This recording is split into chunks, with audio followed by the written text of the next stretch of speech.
Well, lawmakers are spying an exit and ready to go on recess, but what's the hurry? My next guest says Democrats in D.C. are rushing to push through this infrastructure bill so they can ram through what he's calling a socialist debt bomb and then leave town for vacation. Republican Senator Bill Hagerty of Tennessee joins me now. Senator, you're sending off shockwaves. That's all anyone was talking about this morning. But it's something you have pointed out and so many others for a long time. I guess what folks are concerned about is that despite the fact that we saw Senator Manchin send a letter to the Federal Reserve that I thought was really aimed at Nancy Pelosi and this $3.5 trillion of spending, you seem pretty sure they'll have the votes to ram through this next round of spending. Is that the case? Well, they seem to feel that way. Chuck Schumer says they've got the votes to get it done. What it's going to mean is, again, as you said, a $3.5 trillion debt bomb that's going to be launched on society. It's also the major component of Joe Biden's transformation of America. This is a social reformation of our nation like we've never seen before. You'd have to go back to the Great Society programs in the 1960s to see something of this magnitude. This infrastructure bill that we're talking about right now is just going to lay the path. It's going to create the momentum, and frankly, it's going to give Nancy Pelosi a tool to hold hostage so she can get the $3.5 trillion package that she's really looking for.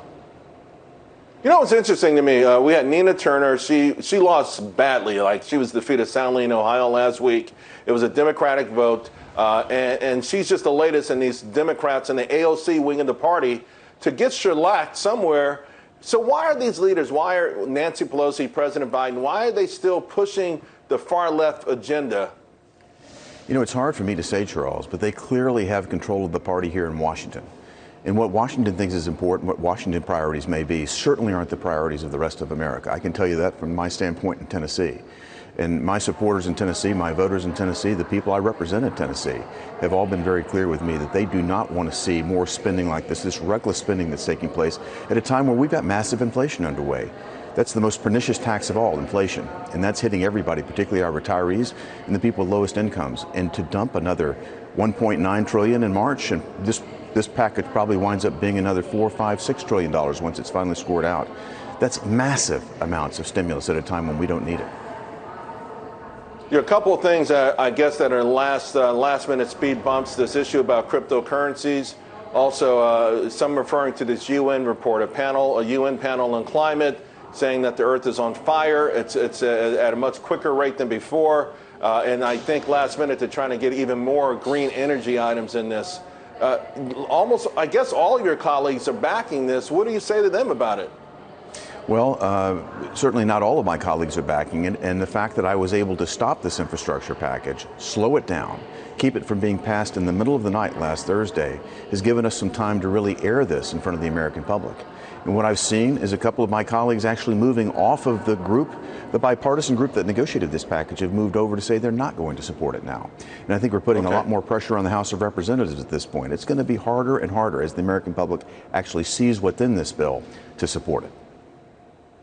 I've got a minute, so let me just transition real quick to this debt ceiling, because Secretary Yellen really pushing hard, right? I mean, she is sounding desperate at this point. What are the risks? I mean, if the debt ceiling isn't raised, what happens to us the next day? What happens to us 6 months later? Charles, you know I've grown up in the financial markets. I understand the implications of this, but any increase in the debt ceiling is going to have to be met with an equal or greater than, cut in tax in spending cuts. That's the way this is going to have to work.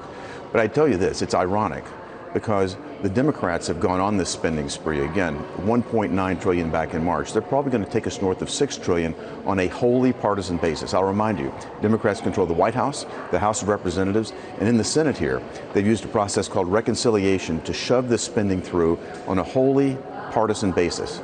Now they're coming to Republicans and asking us to bail them out of this spending jam that they've gotten themselves into. I think that's really rich. Yeah. Well, Senator McConnell said as much as well. Well, Senator, you're putting up one heck of a fight and you're making news, so I appreciate you taking out the time to speak with our viewers. Thank you so much.